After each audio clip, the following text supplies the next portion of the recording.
India news Haryana में स्वागत है आपका। मैं हूं आपके साथ हैदर जैदी। आइए सीधे दिखाते हैं आपको फटाफट खबरें।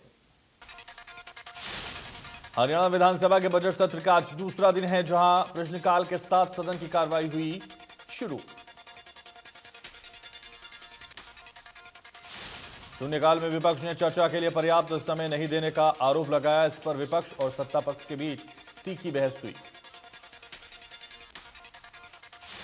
विधानसभा सत्र में सीएम मनोहर लाल ने कहा 2000 साल 21-22 की गिरदावरी 28 फरवरी को खत्म हुई है।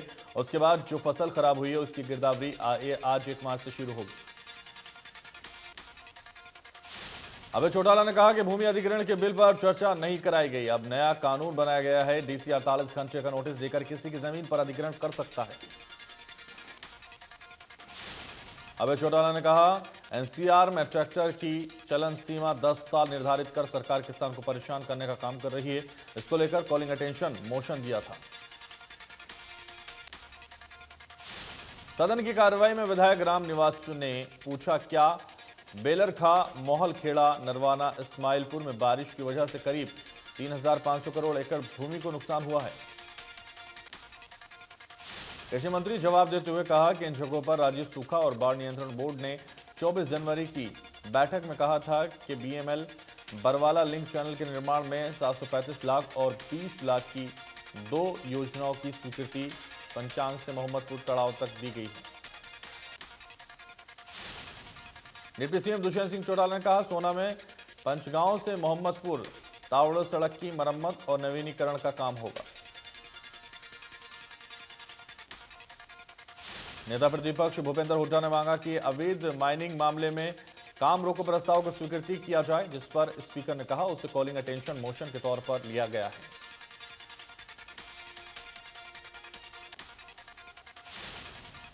हरियाणा के बिजली मंत्री रणजीत सिंह ने बताया कि जिला सिरसा में अब तक 4300 लोगों ने अपने नलकूप कनेक्शन के लिए राशि जमा करवा दी है, जिसमें से 2547 लोगों के कनेक्शन जारी किए जा चुके हैं।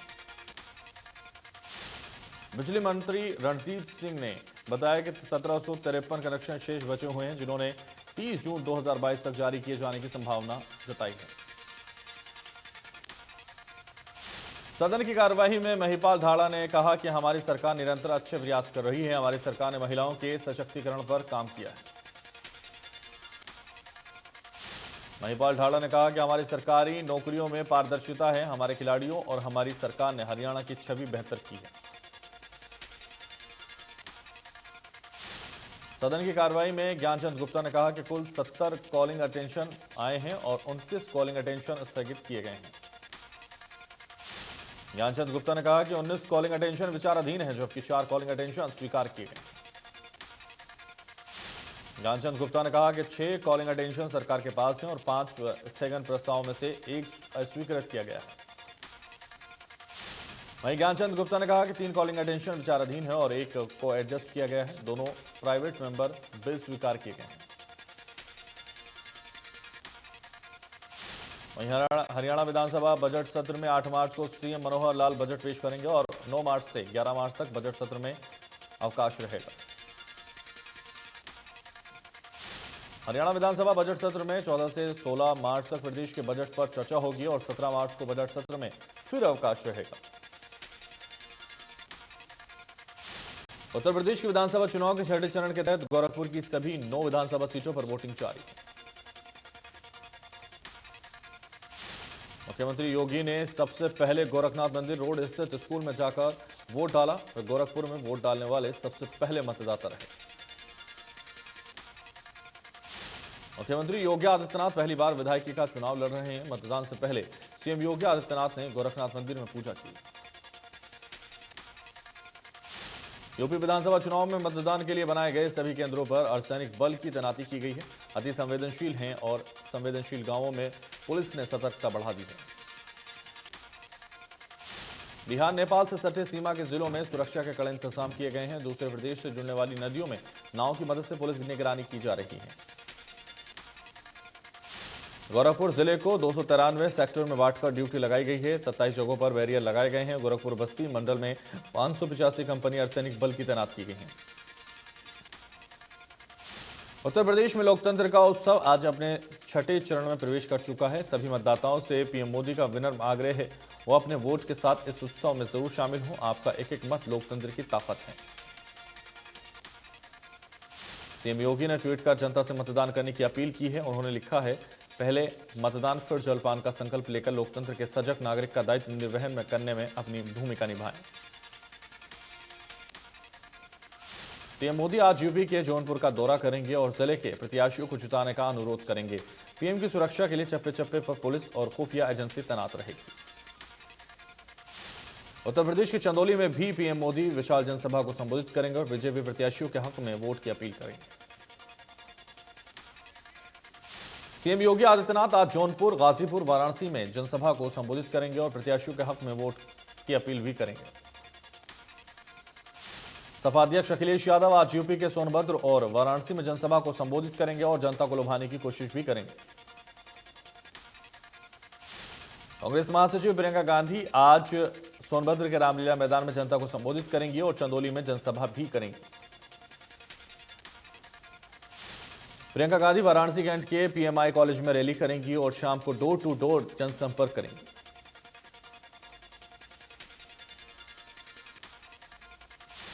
वन टाइम सेटलमेंट योजना के तहत 1 जून 2022 तक एक मुश्त या 6 किश्तों में बकाया ऋण की राशि जमा करवाकर ब्याज की राशि में 100% छूट का लाभ दिया जा रहा है। इस योजना के तहत उन महिला ऋणी को कवर किया गया है जिनका 31 मार्च 2019 तक निगम को ऋण भुगतान के लिए देय था। ये योजना 31 मार्च 2019 तक के डिफॉल्ट रूप से मूलधन की राशि पर लागू होगी और इसके बाद भुगतान की गई मूलधन की राशि इस योजना में शामिल नहीं होगी। छूट का लाभ ऋणी को बकाया मूलधन की अंतिम किश्त के भुगतान के बाद ही दिया जाएगा और योजना के लाभार्थी कम से कम 1 वर्ष के अंतराल के बाद ही भविष्य में एक और ऋण लेने के लिए पात्र हो सकेंगे। प्रदेश सरकार की योजना 1 जून 2022 तक ही लागू रहेगी। इसके बाद किसी भी दावे पर विचार नहीं किया जाएगा। इस योजना से संबंधित किसी भी अन्य जानकारी के लिए हरियाणा महिला विकास निगम के मुख्यालय के नंबर 01722564 और जिला स्तर पर निगम के कार्यालयों से संपर्क किया जा सकेगा। हरियाणा के स्वास्थ्य मंत्री अनिल विज ने कहा कि अंबाला, रेवाड़ी और गुरुग्राम जोन के 17 खुदरा बिक्री ड्रग्स लाइसेंस निलंबित और खुदरा के साथ एक थोक विक्रेता ड्रग्स लाइसेंस को कैंसिल करने का निर्णय लिया गया है। उन्होंने कहा कि राज्य में लोगों के स्वास्थ्य के साथ खिलवाड़ नहीं होने दिया जाएगा और इस प्रकार की कार्रवाई आगे भी जारी रहेगी ताकि लोगों को अच्छी और बेहतर दवाइयों की आपूर्ति सुनिश्चित हो सके। गुरुग्राम जोन के तहत 8 खुदरा बिक्री ड्रग्स लाइसेंस को निलंबित किया है जबकि 4 खुदरा बिक्री ड्रग्स लाइसेंस का कैंसिल भी किया गया है। हरियाणा के उप मुख्यमंत्री दुष्यंत सिंह चौटाला ने कहा कि औद्योगिक क्षेत्र से संबंधित जो भी पॉलिसी बनाई जाए उससे अधिक रोजगार उत्पन्न होना चाहिए। डिप्टी सीएम ने startup policy, IT, ESDM policy, auction policy, data centre policy, MSME policy और textile policy, food park policy, electric policy, warehousing policy के ड्राफ्ट की समीक्षा की है। उन्होंने अधिकारियों को निर्देश दिए कि उक्त सभी पॉलिसियों को जल्द से जल्द बनाएं और आधुनिक जरूरतों का ध्यान में रखकर उसको फाइनल किया जाए।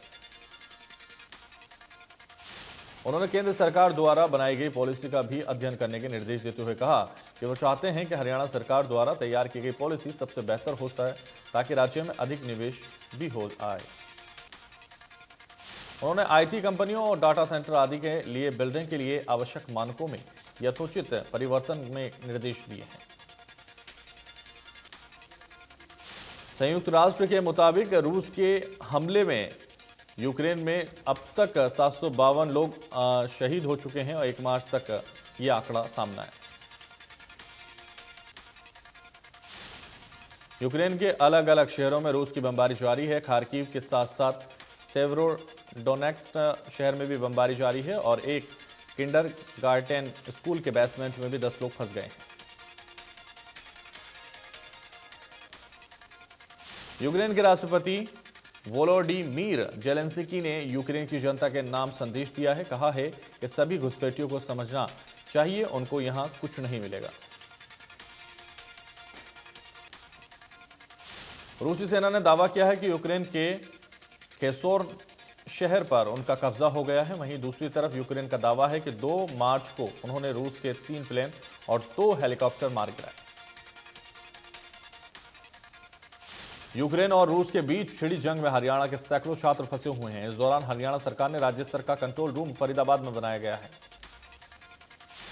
वहीं इस कंट्रोल रूम में जहां पूरे हरियाणा के अभिभावक अपने बच्चों से संबंधित जानकारी दे सकते हैं। रूस और यूक्रेन में चल रहे युद्ध के बीच एक बच्ची के 4 दिन से भूखे रहने के वॉइस मैसेज के बाद जिला प्रशासन की टीमें छात्रों के परिजन को दिलासा देने उनके घर पहुंचे। करनाल लोकसभा सांसद संजय भाटिया ने प्रदेश के तमाम परिजनों को भरोसा दिलाया कि यूक्रेन में फंसे एक भारतीय को सुरक्षित वतन लाया जाएगा।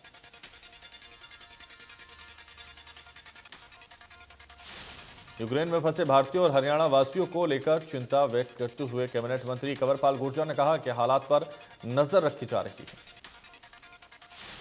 कंवरपाल गुर्जर ने कहा कि मुख्यमंत्री ने केंद्र सरकार से बात की है और सभी प्रदेशवासियों की सकुशल वापसी के इंतजाम किए जा रहे हैं।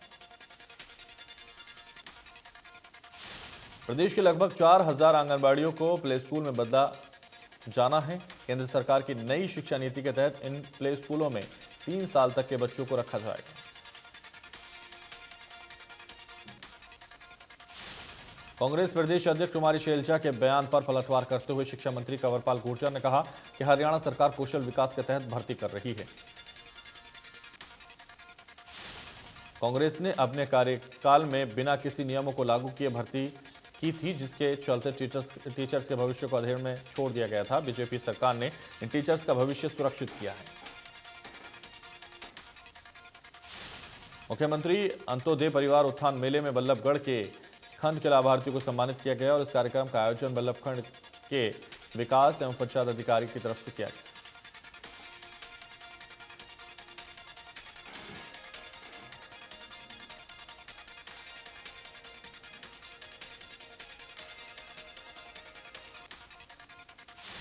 पलवल में सफाई कर्मी पर पिछले 1 साल में करीब 9 करोड़ रुपए खर्च कर दिए गए हैं। इसके बावजूद शहर में गंदगी के ढेर लगे हुए हैं।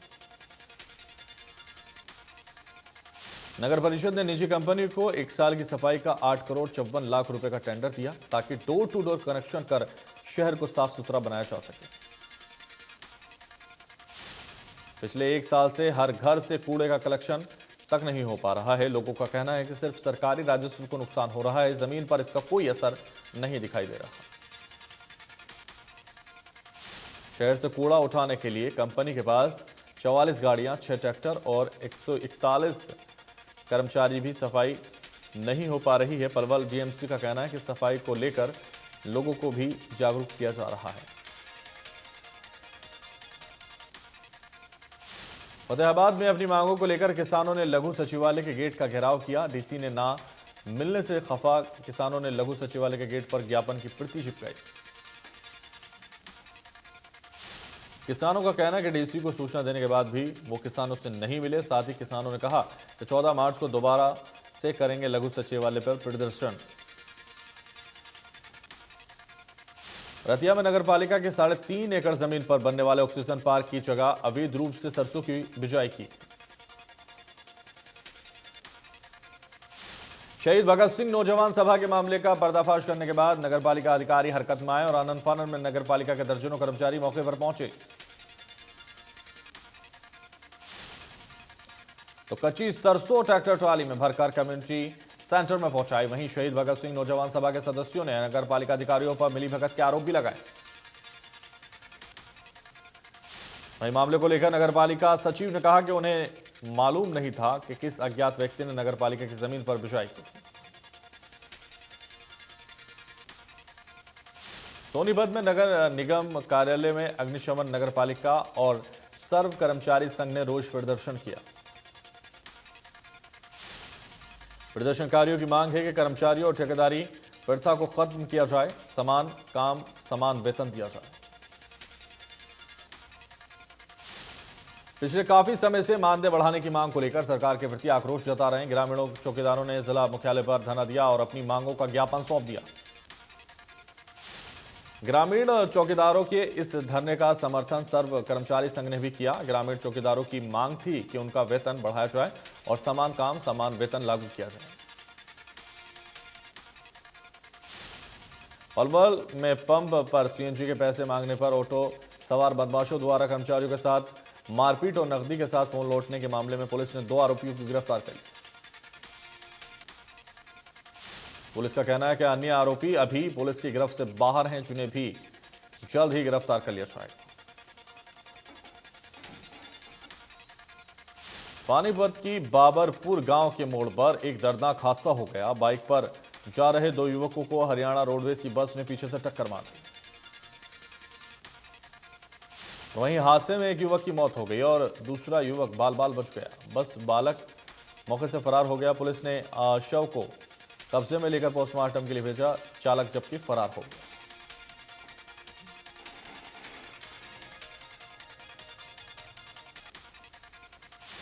रादौर के छोटा बास में तेज रफ्तार कार और बाइक के बीच जोरदार टक्कर हो गई और कार अनियंत्रित होकर सड़क किनारे मंदिर की दीवार से जा टकराई। दुर्घटना के समय कार का बैलून खुलने से कार सवार बाल बाल बच गया। हादसे में 2 युवक गंभीर रूप से घायल हो गए।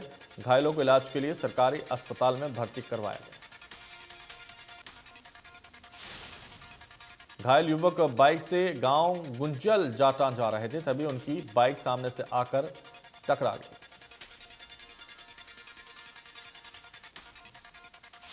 गुरुग्राम के बजगेड़ा फ्लाईओवर के बीच इंसान का कटा हाथ मिला है, जिसे पुलिस ने कब्जे में ले लिया। फिलहाल पुलिस ने मामला दर्ज कर लिया।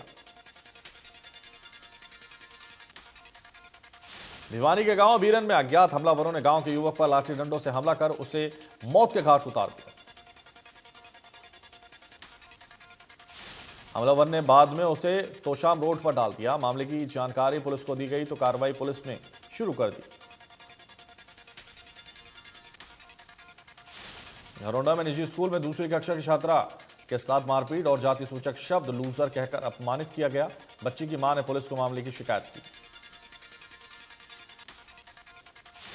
वहीं निजी स्कूल संचालक ने आरोपों को निराधार बताया। कहा कि जमा की गई फीस वापस लौटाने के लिए बच्ची के परिजन दबाव बना रहे हैं। पुलिस शिकायत की छानबीन में जुटी।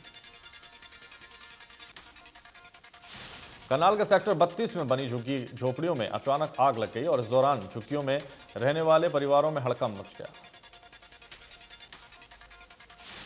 आग की चपेट में 8 से 10 झुग्गियां आई हैं, जिसमें रखा सारा सामान जलकर खाक हो गया। सूचना मिलते ही दमकल कर्मी मौके पर पहुंचे और आग पर काबू पाया। गुरुग्राम में दबंगों की दबंगई का मामला सामने आया, जहां कंस्ट्रक्शन कंपनी के मैनेजिंग डायरेक्टर के साथ मारपीट हुई है। पूरी घटना सीसीटीवी में कैद हुई है।